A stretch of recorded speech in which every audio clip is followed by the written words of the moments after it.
If you're looking to create, grow, and sustain your wealth, download and subscribe to the Pain Points of Wealth podcast at BeBullish.com with Bob, Ryan, and Chris Payne. It's your podcast for market insights, money tips, and real talk on the economy. Download and subscribe at BeBullish.com. The Rev and the Rabbi on the Red Apple Podcast Network. Good morning, I'm Rabbi Joseph Potasnik. And I'm Reverend A.R. Bernard. Reverend, I heard Pope Leo say the other day that he's asking people to consider giving up for Lent, talking ill of the other person. Oh. That means there may not be talk radio for the next 40 days. No, but that's something. Fast. Yeah, that is something to consider, but I don't know how many people can fulfill that. But there is one individual who might qualify, and that is the 54th Comptroller of the state of New York, the Honorable Thomas P. DiNapoli. Good morning, Comptroller. Good morning. It is great to be back with the Rev and the Rabbi. By the way, I was on the program. Looking at the budget, we got to charge 6% for this interview, Comptroller. I just I saw the numbers. I see the difference between the Rev and the Rabbi. I want to talk about your Catholic affiliation. He wants to talk about the budget. Yeah, you see? That is a distinct difference here. But yeah, I mean, you are a Catholic in your faith, and we're aware of that. And this is Lent season.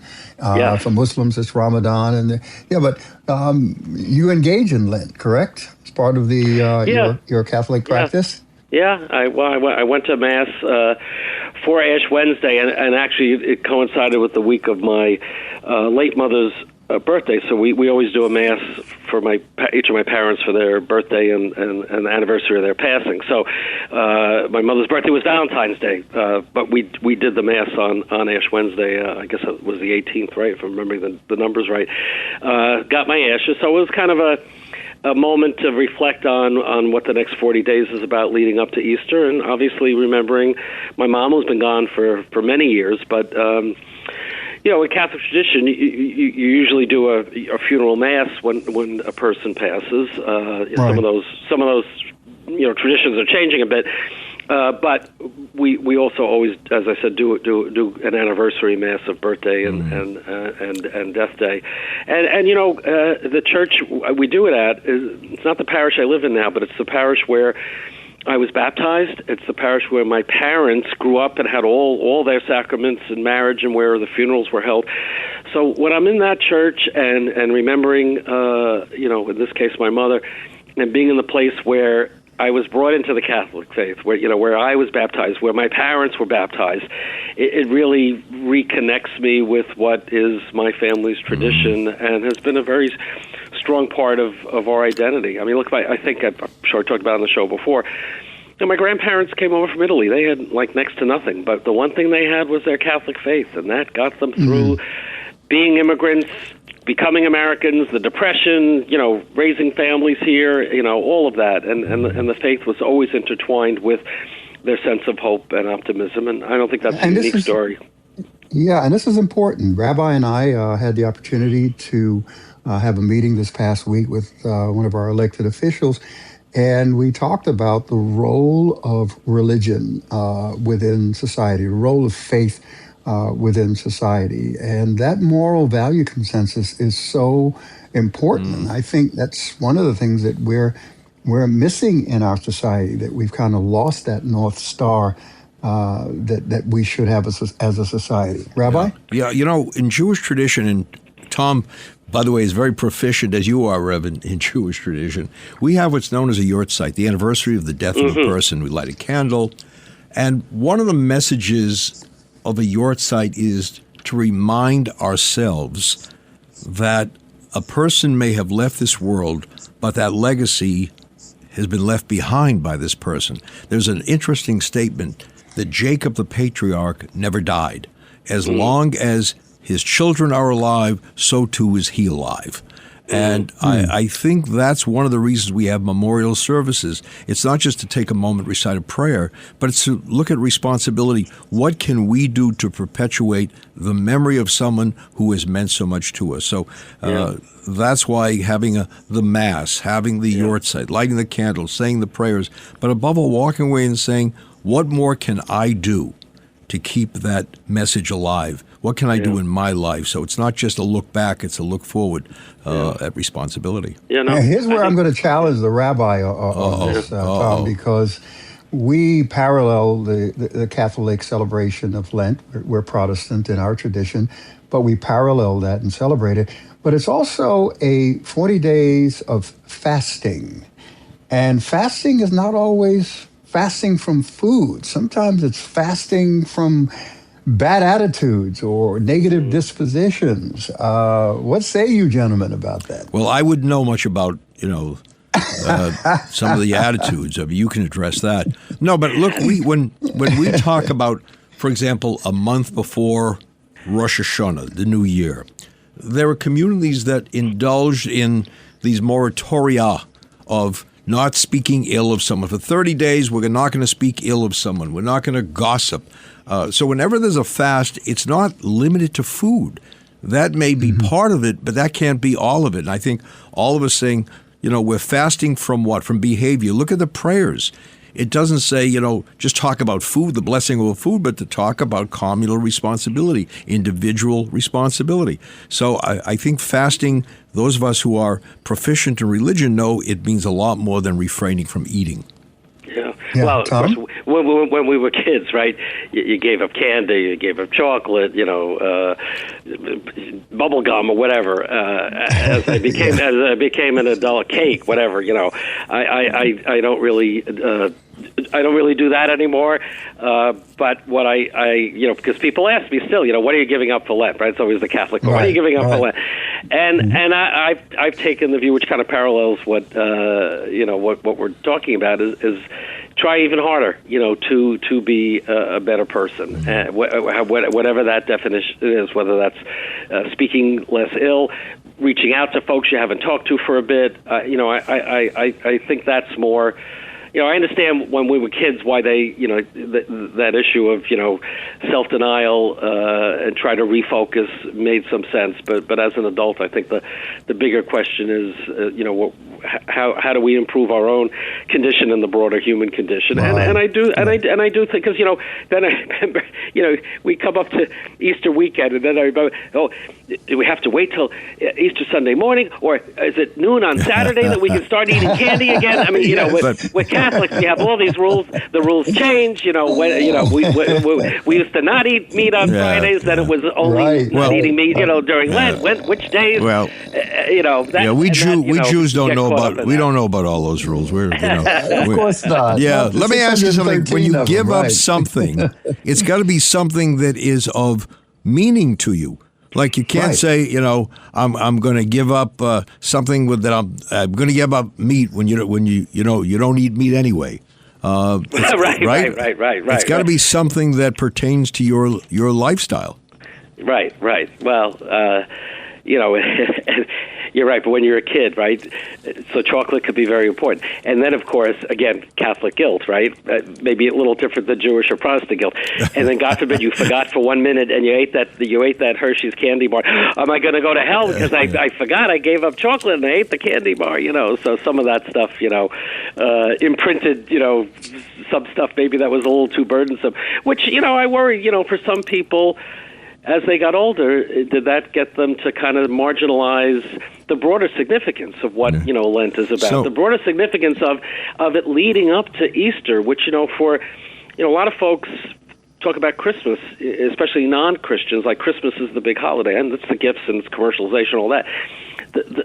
From my perspective, and Rev, curious about yours, Easter is really the significant holiday because that's the resurrection. That's the whole message of God's Son coming down and dying for all of us. That is the key Christian holiday. And I love the fact that you don't get hung up in gifts. We would get Easter baskets and you hunt for eggs and that kind of thing. But that core message of the religion is the resurrection. Yeah. It's Easter Sunday. And whether you believe in resurrection or not, it's about new beginnings. Mm-hmm. It's the first day of the week. That's why we celebrate it as our Sabbath, because it symbolizes new beginnings. Rabbi, you mentioned something, and I have to point to Hebrew scripture in the book of 2 Samuel, where David says, I will not offer burnt offerings to the Lord my God that costs me nothing. Right. Wow. How powerful is that? It is. If I'm going to give something in sacrifice, it's got to be right. It's got to cost me something. Right. Yeah. And one of the reasons for fasting in general is we know that people enjoy eating. And when you fast, you're taking away that pleasure, but you're also demonstrating that you're sincerely committed to what you're saying. I'm willing to suffer. I'm willing to, deny myself food and make this declaration. But Tom, we're going to come back, so we're going to talk about the budget, obviously. But one of the things I find about you is because you're a person of faith, you often say to me, we're going to get through this. And I say to myself, a person of faith is a prisoner of hope. And no matter what the crisis is, we will get through it because you sincerely believe that. You believe it on different levels, but one of those levels is your spiritual connection. Oh, no question about it. And that's again, the message of Easter, the season we're coming into. It is hold on right there, gentlemen. Yeah. We'll be right back with more of the Rev and the Rabbi right here on Red Apple Radio Networks. Rural Americans deserve access to the best of what our country has to offer, especially health care. Across every state, every community, America's rural hospitals are the first line of defense, protecting our families, neighbors, and loved ones. No matter where you live, hospital care doesn't clock out. They're there 24 hours a day, 7 days a week, 365 days a year. Each year, America's over 5,000 hospitals care for millions of patients, providing 24/7 emergency care, delivering babies, cancer treatments, and other life-saving care that patients rely on. Behind every one of those patients are doctors, nurses, and caregivers working tirelessly to keep people healthy and safe. Hospitals are our community's lifelines. They employ our neighbors and keep our families healthy. But now, some in Congress are threatening access to care. Tell Congress, protect patient care to keep America strong. Don't cut rural health care. Rural Americans deserve access to the best our nation has to offer, especially when it comes to health care. Across every state and every community, America's rural hospitals are the first line of defense, protecting our families, neighbors, and loved ones. No matter where you live, hospital care doesn't clock out. They're there 24 hours a day, 7 days a week, 365 days a year. Each year, America's over 5,000 hospitals care for millions of patients, providing 24/7 emergency care, delivering babies, cancer treatments, and other life-saving care that patients rely on. Behind every one of those patients are doctors, nurses, and caregivers working tirelessly to keep people healthy and safe. Hospitals are our community's lifelines. They employ our neighbors and keep our families' health. But now, some in Congress are threatening access to care. Tell Congress, protect patient care to keep America strong. Don't cut rural health care. Rural Americans deserve access to the best our nation has to offer, especially when it comes to health care. Across every state and every community, America's rural hospitals are the first line of defense, protecting our families, neighbors, and loved ones. No matter where you live, hospital care doesn't clock out. They're there 24 hours a day, 7 days a week, 365 days a year. Each year, America's over 5,000 hospitals care for millions of patients, providing 24/7 emergency care, delivering babies, cancer treatments, and other life-saving care that patients rely on. Behind every one of those patients are doctors, nurses, and caregivers working tirelessly to keep people healthy and safe. Hospitals are our community's lifelines. They employ our neighbors and keep our families' health. But now, some in Congress are threatening access to care. Tell Congress, protect patient care to keep America strong. Don't cut rural health care. This episode is brought to you by Indeed. Stop waiting around for the perfect candidate. Instead, use Indeed sponsored jobs to find the right people with the right skills fast. It's a simple way to make sure your listing is the first candidates see. According to Indeed data, sponsored jobs have 4 times more applicants than non-sponsored jobs. So go build your dream team today with Indeed. Get a $75 sponsored job credit at Indeed.com/podcast. Terms and conditions apply. Welcome back. I'm Rabbi Joseph Potasnik. And I'm Reverend A.R. Bernard. And we are speaking with the 54th Comptroller of the State of New York, the Honorable Thomas P. DiNapoli. Comptroller, I saw a sign recently in an office that said, optimists live longer. Studies have shown optimists live longer than pessimists. And it's very easy. Before we got on the air, we said if all you do is read the front pages of certain papers, it's very easy to become pessimistic and say, what's the sense? But in all the years I've known you, and we go back quite a few years, you've always had that sense that whatever we're going through today, tomorrow is going to be better. Some people only see the thorns of life. You somehow recognize that thorns are attached to roses, so you can't have one without the other. But what is it that sustains you? Is it your faith? Is it your relationships with people? Probably all of those things. What is it that gives you that confidence that no matter what crisis, we're going to overcome it? Well, I mean, it's all the above, and I think it's just, I felt this way when I was younger, and I feel this way as I've gotten older. We can make a difference, and that's why I've chosen public service as my calling, and to want to continue to be in public service, because I think even when times are tough and circumstances are difficult, we can make them better. Not individually, right, in concert with other people, but I do think my faith has been an important part of that. Again, we were talking about Easter, and as Reverend Bernard said, the message of hope and new beginning and so on that's associated with that. But I think as well of we believe there is a heaven. There's something even better to come along at some point. We believe. I love the saints. Saint Michael the Archangel is my grandmother, one of her most favorite saints. And at the Mass I was at on Ash Wednesday in this parish, they end the Mass with the prayer of Saint Michael. They don't do that at my parish, but it's a wonderful prayer because it has that message of Saint Michael being a force for good and going against Satan and the evil in the world. And I think that my faith teaches me that there is evil and bad things in the world, and we can't act like there isn't. But the counter to that, in a very real sense, with Catholics are like St. Michael the Archangel out there to fight Satan, but the notion that there are forces of good that are as great, really greater than evil. They got our back. They got our back. Yeah. And so when I do my prayer, I do a prayer in my heart, to St. Michael. I do a prayer.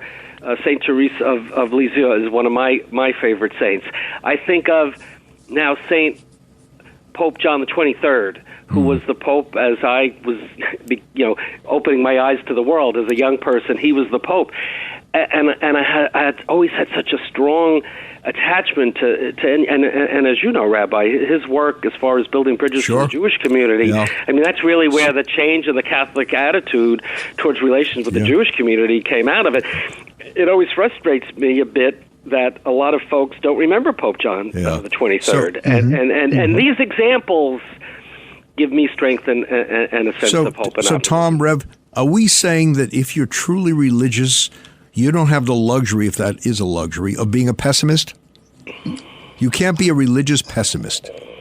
Is that true? Well, I like the fact that optimists live 11 to 15% longer than pessimists and have a 50 to 70% higher odds of reaching age 85 or older. I like those odds, and why wouldn't I want to live longer? I know individuals who, when you talk to them, it's burdensome because they only see life through the lens of despair.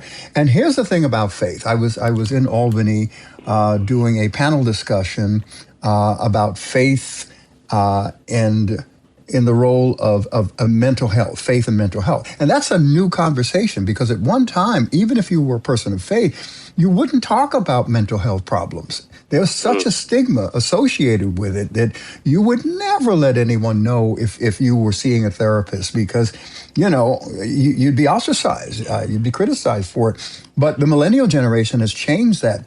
And one of the key things that I tried to stress to the audience there, we had a panel of experts, a psychiatrist and another faith leader and a community activist. And I said, faith reframes despair through the lens of hope. And that's what we do. Faith reframes despair through the lens of hope. Rabbi, I'll give you that for a sermon title. I used it already. Yeah. Give me credit. Give me credit. Yeah. But it's true. Yeah. It's true. How can we live without hope? It's interesting when you read the Torah, for example, on the Sabbath. Every time you conclude a portion, it has to end on a positive note. You're not allowed to conclude with something that's negative. And you look at the last sentence of a particular reading, it's positive. And I think we have to look at that. Look, we've been through much. Look at our respective histories. Look at all our ancestors endured. And here we are. My father would often say when he would visit the graves of loved ones or talk about loved ones, Mizan and Dor, we're here. We are here. So in spite of it all, I think, the word nevertheless is something you may remember, Tom, Rabbi Mauschwitz, Hillcrest Jewish Center, years ago in Queens. He spoke many times about the word nevertheless, how that is an integral part of all religious traditions. Yeah. Whatever they've done, nevertheless, we're going to overcome, we're going to do it. So, but, the flip side, if I can, there are some people of faith who are pessimistic, and part of that pessimism is they get judgmental about people that don't share their same faith or the same point of view, and become antagonistic, or even like within my own faith, right? That person doesn't go to church every Sunday, or that person, or not giving up anything for Lent. I think some people, and then they get themselves in a dark place because they think everybody has to be up to what they believe in or what their standard is, and to me, and that's why I really appreciate what you do, Reverend Bernardo, what you do, Rabbi Potasnik. Religion, you should have that faith, but that faith should be an avenue for building bridges and understanding and appreciation. And there are still too many people in society that hold on to their own set of values, either within their own faith community or with other faith communities, and they get negative because they're not believing in what I believe in. They're not as good. This is why the world is going the way it's going, because not everybody is with my point of view. And we got to break down that. We got to break those kind of barriers and that small-mindedness down. I got to tell you, somebody once said to me the difference between an optimist and a pessimist is the following. A pessimist will say, things cannot get worse. The optimist says, oh, yes, they can. So when you think of that, you say, wait a minute. That's not exactly the optimism we're talking about. All right, Rev, we're going to come back soon. We got to take a break. Well, there'll be more of the Rev and the Rabbi right here on Red Apple Radio Networks. Stay tuned. LifeLock, how can I help? The IRS said I filed my return, but I haven't. 1 in 4 tax-paying Americans has paid the price of identity fraud. What do I do? My refund, though. I'm freaking out. Don't worry, I can fix this. LifeLock fixes identity theft guaranteed and gets your money back with up to $3 million in coverage. I'm so relieved. No problem. I'll be with you every step of the way. 1 in 4 was a fraud-paying American. Not anymore. Save up to 40% your first year. Visit LifeLock.com/podcast. Terms apply. They always tell you there's a catch, a compromise, an asterisk. Terms apply. See store for details. May be less than advertised. May vary by mood. Probably. Sprite Zero Sugar? It's different. It's the lemon lime flavored refreshment you want with zero sugar. So, no fast voice? No caveats. Just refreshment. This is Sprite Zero Sugar. Obey your thirst. Welcome back. I'm Rabbi Joseph Potasnik. And I'm Reverend A.R. Bernard. And we have extended the presence of our Comptroller, Thomas P. DiNapoli, 54th Comptroller of the state, because we want to talk about a host of things. Now we're going to talk about a budget, because that's on people's minds. Tom, let me ask you, I know in our personal lives, when we see increased expenditures, we have to look at the other side about increased savings. And I think what some people are concerned about is they hear about let's raise taxes, let's do all of these things, but they don't hear enough about, well, we're going to cut this. Let's look within. Do you find that to be so? I feel like we're back to the question of optimism versus pessimism, right? And faith. Look, one of the challenges in government, obviously, is that budgeting tends to be, what did we spend last year and how much more do we spend, this year. There is not, as, years ago we talked about the concept of zero-based budgeting. Instead of using the current year as your base and seeing how much you have to add to it, just start, in a sense, from scratch. Start like you're at the very beginning and build your budget together. Unfortunately, the way, looking at, the state for the moment, and a lot of folks are talking about the city budget as well, that's not what happens. And one of the challenges for the state, certainly, and to the city as well, we will get through the budget negotiations and we will have a balanced budget for the coming year. It always happens. The problem is, and this is, during when we got all that federal money during COVID, it was a little different for a while, but now that federal money is spent down, you finish the current year budget that you're working on, and then you have these built-in out-year budget gaps. Last year's budget, $254 billion for the state, there were out-year budget gaps. We come up to this year. Revenues have been coming much higher than expected, largely because of Wall Street doing so well. And so the budget held together. In fact, as I said, more money coming in than anticipated. Governors proposed an even higher budget than last year, $260 billion. But even in that proposal, there are out-year budget gaps, cumulatively over the financial plan of over $27 billion. So even if you just take the governor's budget proposal, we'll get through the coming year, but we're going to start in the hole again for next year. So it really gets back to the work that I do as state controller. Mark Levine, who's a wonderful public servant, now the New York City controller. That's why we do the audit function that we do. We are always finding opportunities for cost savings, not to deny services to people, but to say there are smarter ways to spend money. Medicaid alone, that's one of the biggest growing expense items in the state budget. Very important healthcare services. I'm very concerned about the federal cuts that are coming down that are going to hurt people and hurt our finances. But we have found many opportunities to be smarter and more efficient in spending Medicaid money. And you know what else we found? I hate to say it, and I'm not saying this is typical. It's not. Got people ripping off the system. We've had a couple of cases just in the past few months of millions of dollars, basically fraud against the Medicaid system. So that vigilance to make sure that we're spending the money more appropriately, which I think gets to the point of your question, we do need to do a better job there. Right. And you can't stay in office as long as you have in that position of controller unless you're doing the right thing. People trust you, and you get reelected again and again. However, this year there's going to be a rare primary challenge. Is that correct? Yeah. I haven't had a primary before. I think it's a sign of the times, right? There's a lot churning out there, but that's okay. Hey, look, I've always said I have a 4-year contract. It's up for renewal every 4 years. Obviously, at this stage of my life, I could be doing other things, but I am committed to public service with all the challenges that are out there, especially what's coming out of Washington that's hurtful to our state.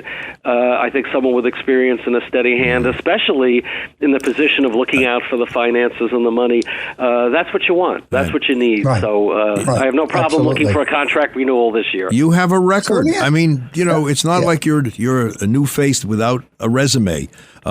You want people deserve a right. They have the right to run, but you look at your record, it's been outstanding, Tom. Over the years, people trust you.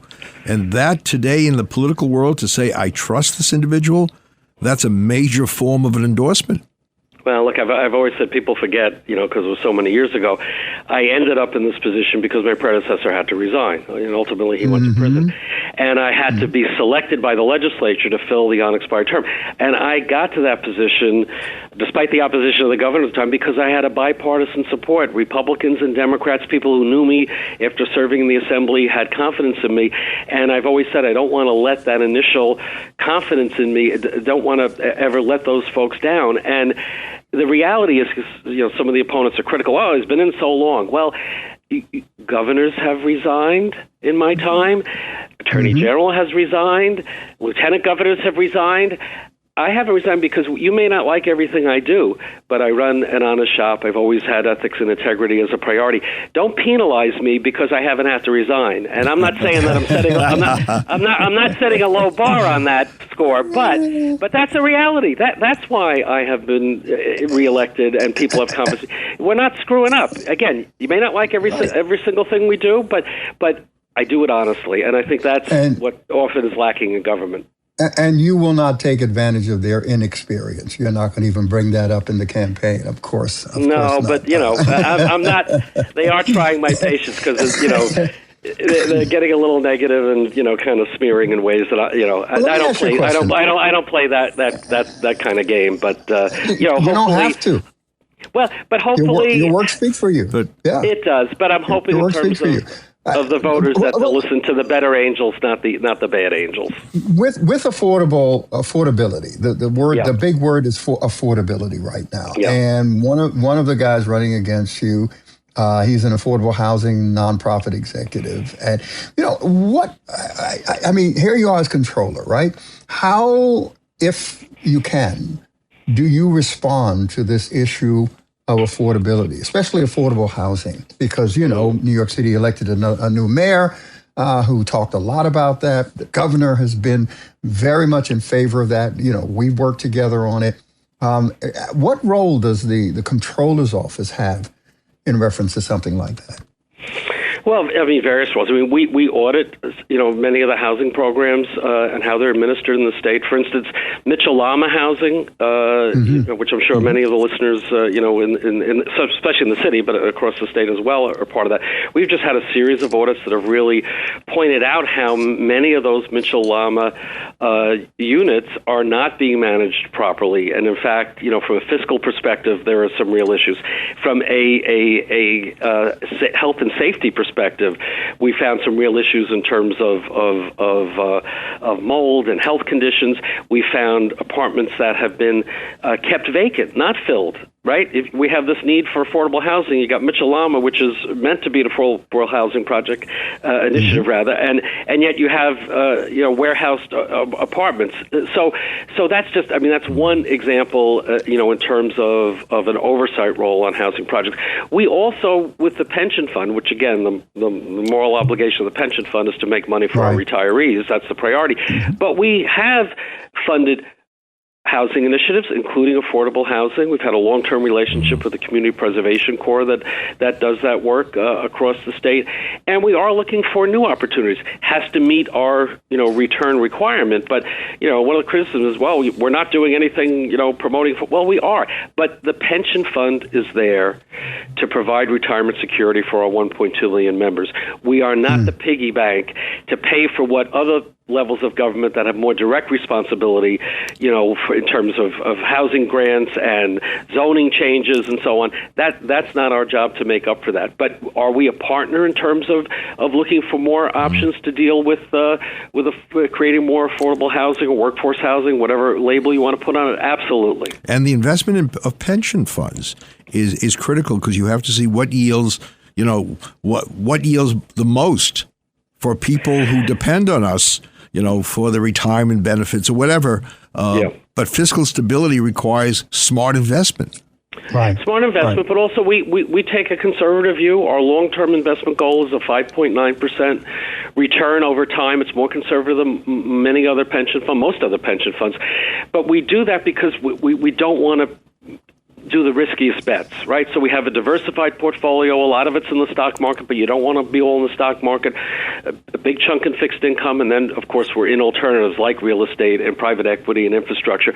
But over time, that has been a number we've been able to meet.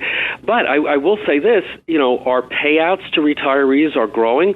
The good news is we're all going to live to 95, right? But that means for a pension fund, you have to have more money put away, because you're pre-funding the obligation, not just for the current retirees, but for the people going to retire 25, 30 years from now. Yeah. And as you know, there's a big push in Albany this year for reform of Tier 6, it's called, not to get too technical, but a big push for benefit enhancement, which will cost more money for the pension funds. Retirees want to see an increase in the cost of living adjustment. If those get approved by the legislature and the governor, going to require us to pay out even more money. So we can't use the pension fund as a piggy bank for pet projects. Yeah. We have to, at the end of the day, get back to our obligation to the frontline workers, whether they be police, teachers, nurses, firefighters, municipal workers, in the city or across the state, whether it's Mark Levine for the city or the Teachers Retirement Fund or the fund that I'm the trustee for, we have to look out for the long-term strength of the fund. That's got to be our priority. And Tom, I'm glad you clarified that, because you could be accused of sitting on money that you could be doing other things with, and you have to be very careful how you manage, how you steward those things. Did you hear that, Rabbi? By the way, you heard it here on the Reverend Rabbi show. A Democrat taking a conservative view. So we are balanced here. You know, it's interesting. Tom, over the years, has transcended the, party labels. I mean, I know he's a member of the Democratic Party, but he's a welcome figure in different circles because he talks about issues that really resonate with people on different sides of the political aisle. And Tom, you've been a great supporter of the state of Israel over the years, and our community is most grateful to you for all that you've done. Well, that's not going to change at all. And it's funny because one of my opponents is criticizing that I have some Republicans that have donated to my campaign. Well, that's because the Comptroller job is the least partisan of all the jobs. And as I mentioned on the show, I grew up in a good Republican family, so I've always. I don't think one side is better than the other. There's good and bad on all sides, and you want to have everybody together. Before we let you go, common sense. Before we let you go, Tom, I put in a claim for Reverend Bernard's unclaimed funds. So but you won't get any of it. It all goes to him. He promised to let me know when he gets the check. So I'm trusting my brother here. You can't leave, Tom. I know you are really very emphatic about this. Unclaimed funds. How much money are you holding so far? Well, I mean, these are all bank accounts and uncashed checks, so the money keeps coming in. We're trying to return as much as possible. So we're actually returning now about $2 million a day, and I'm glad you're raising this, because number one, I want your listeners to go to our website, just put in New York State Comptroller, click on unclaimed funds. But we have a new program we started in 2025 where if we have what we consider to be valid information on who you are for new accounts coming in $250 or less, instead of us sending you a letter saying contact us, we will send you the check. Get the check in the mail. So some people have been concerned, is it a scam? Is it real? If you get one of those checks, and we'll have a letter as well explaining it, it's real. Cash it. But we're hoping to expand what we're doing on that initiative. We want to make it as easy as possible for people to get this money. No reason for us to hold on to it. These accounts never expire. Some of them go back to the 1940s. So search your name, your church or synagogue, your mosque. It could be an organization, could be a deceased parent or grandparent. We might need a little more information to have you get that claim. I'll just remind your listeners as well, they have a question. Our 800 number is 1-800-221-9311, staffed during regular business hours. So hopefully some of your listeners will get some unclaimed funds. All right. Tom is P. Comptroller. Yep. Tom DiNapoli, right here on the Reverend Rabbi. Thank you so much for being on the program always. And we'll be back with more of the Rev and the Rabbi. Thanks for listening to The Rev and the Rabbi. You can hear The Rev and the Rabbi Sunday mornings at 7. If you like the podcast, share it with your friends and listen anytime at WABCRadio.com and download the WABC Radio app. Hit that subscribe button on all major podcast platforms. Plus, follow WABC on social on Instagram, TikTok, Facebook, and X. See you next time for a new episode so you never have to wonder. What the heck is going on here? Rural Americans deserve access to the best of what our country has to offer, especially health care. Across every state, every community, America's rural hospitals are the first line of defense, protecting our families, neighbors, and loved ones. No matter where you live, hospital care doesn't clock out. They're there 24 hours a day, 7 days a week, 365 days a year. Each year, America's over 5,000 hospitals care for millions of patients, providing 24/7 emergency care, delivering babies, cancer treatments, and other life-saving care that patients rely on. Behind every one of those patients are doctors, nurses, and caregivers working tirelessly to keep people healthy and safe. Hospitals are our community's lifelines. They employ our neighbors and keep our families healthy. But now, some in Congress are threatening access to care. Tell Congress, protect patient care to keep America strong. Don't cut rural health care.